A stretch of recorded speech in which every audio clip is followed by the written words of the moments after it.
Welcome back to Quick Theological Thoughts. In this episode, I promise this one will be much quicker, and it's related to the last one I did.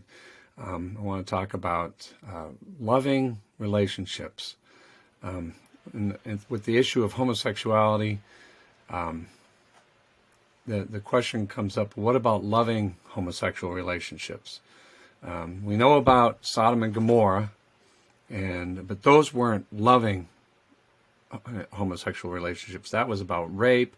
That's about dominating. That's about subjecting people to your will, or so on and so forth. But even pro-homosexual scholars have recognized that the Bible is an extremely heterosexual book, and that it condemns, doesn't matter what it is, it condemns all male, female sexual relationships. It doesn't matter if it's quote unquote loving, whatever that's supposed to mean, right? So that's really what I want to deal with today in this episode, is the whole idea of a loving relationship. And we hear this a lot, what about loving relationships? And so what we've done is we've just defined love in such a way, so nebulously, that anything that I define as loving is okay. So if you say homosexuality is wrong, well, then you're a bigot, homophobe, whatever, because homosexuality is good. Well, how do you know it's good? Well, look at some of these relationships. I know loving homosexual couples. They're out there and they're loving people and they love one another.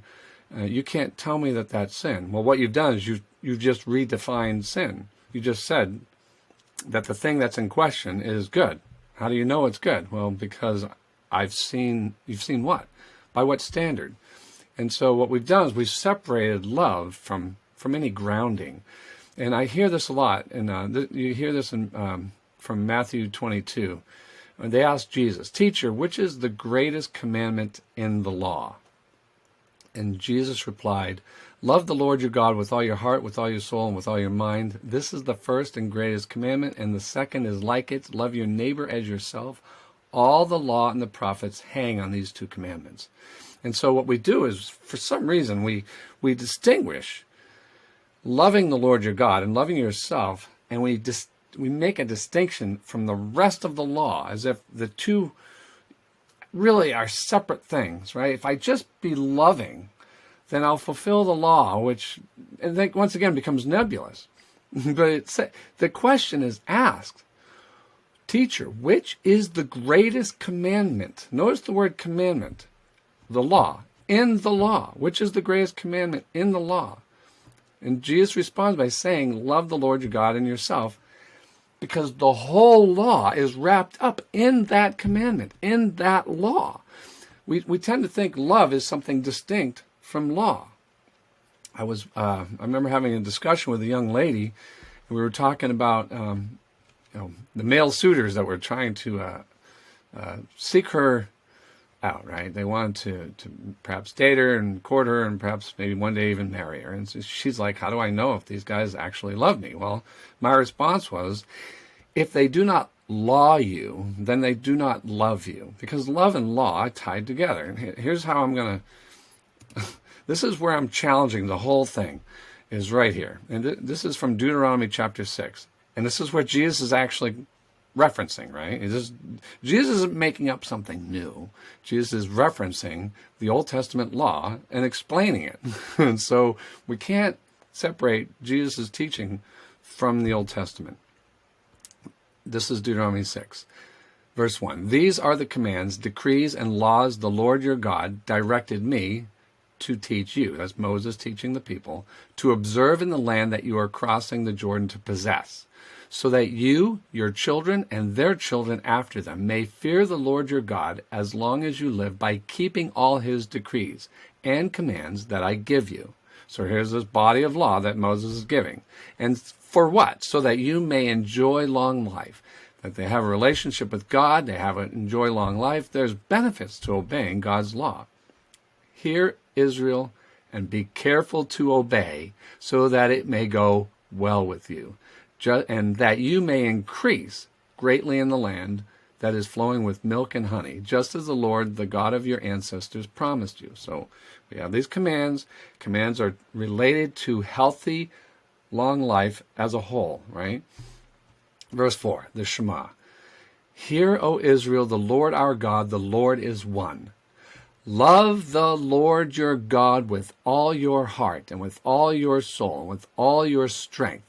These commandments that I give you today are to be on your hearts. Impress them on your children. Talk about them when you sit at home and when you walk along the road, when you lie down, when you get up.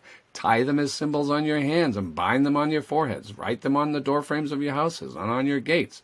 When the Lord your God brings you into the land he swore to your fathers, to Abraham, Isaac, and Jacob, to give you, a land with large flourishing cities you did not build, with houses filled with all kinds of good things you did not provide, wells you did not, water wells that you did not dig, vineyards and olive groves you did not plant, then when you eat and are satisfied, be careful that you do not forget the Lord who brought you out of the land of Egypt, out of the land of slavery. If you don't hear love and law bound together, how do we love God? How do we do it? We love God by obeying his commandments. Was it when God says, you shall love the Lord your God, what is he saying?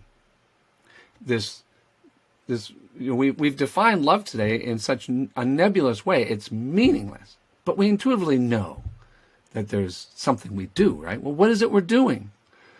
The law and the prophets hang on these two commandments. Well, what is it we're doing? What they commanded, what they're telling us to do. To obey the law of God is to love God. So if God says this is the law, that's marriage is one man and one woman joining together. They leave their parents, they leave and they cleave together. The two become one flesh. That's the law of creation. That's the law. That's the commandment that God has given to us. That's how we are to love one another. We are to have children. We are to procreate. We are to do, we are to teach the law to our children. Why? So that they will learn to love the Lord their God. If they do not love the Lord their God, then they are not keeping the law. If they are not keeping the law, then they're not loving the Lord their God. Now, can we become legalistic and go in one direction and become like the Pharisees, thinking that we're loving God? Absolutely. People become legalistic all the time, and law becomes a legalistic thing. There's nothing in the heart that's looking towards God. Can we go in the other direction? And because we fear becoming legalistic, we do what we're doing today, and we become antinomian, anti-law. Well, it's not about the law, it's about loving God. Okay, so we have to find that balance. We have to find what the truth is. And the truth is, we can't keep the law. We won't keep the law. We don't have the ability to keep the law. And so Jesus comes and brings about the gospel. What does the gospel do? Does the gospel set us free so that we don't have to keep the law? No, right? All the law and the commandments hang on these two, all the law and the prophets hang on these two commandments, to love the Lord your God. Well, why? Well, Deuteronomy tells us, right? So that we will, these are the commands and decrees and the laws the Lord your God directed me to teach you, to observe the land that you are crossing to possess, so that you, your children, and their children's children after them may fear the Lord your God as long as you live, by keeping all his decrees and commandments that I give you, and so that you may enjoy long life. Enjoy walking with God. If we're not keeping the law in love because we have a joy in serving our God, then we're doing it wrong, right? Well, where are we going to get that from? How are we going to do that? It's Jesus who sets us free from the condemnation of the law, because we know that the law is opposed to us. The law is good, and we are not. And so what the law does is it points out our sin. And so because it points out our sin, we're not able to love God. Not in the way that we're supposed to. And so what Jesus has done is he's taken the sin, he has taken our transgressions, and he has nailed it to the cross so that something can happen, right? So that we can come into a right relationship with God, so that we can have joy and peace with God, so that we may enjoy long life walking with our God. God says several times throughout the Bible, I will be their God, and they will be my people. I will be your God, and you will be my people. How does this happen? Through the gospel. Is it antinomian? Is it anti-law? Not at all. As the Apostle Paul says, we uphold the law. We fulfill the law. We declare the law. We declare it to be good. So if I want to love my neighbor as myself, I'm going to law my neighbor as myself. If I'm going to love the Lord my God, I'm going to law the Lord my God. Well, how am I going to do that? Through Jesus Christ, because he died for us, setting us free from the condemnation of the law, setting us free with the gospel, so that I am not walking by the power of the law, but instead I'm now walking by the power of the Spirit. Well, what is the Spirit doing? Writing upon our hearts the commandments of God, so that the commandments are not on tablets of stone, as Moses carried down from the mountain of Mount Sinai, but instead the law is now written upon the hearts and minds of all who believe in Jesus Christ. That's a major difference from what we're hearing today. Love, but it has nothing to do with the law. Love the Lord your God is tied to the law.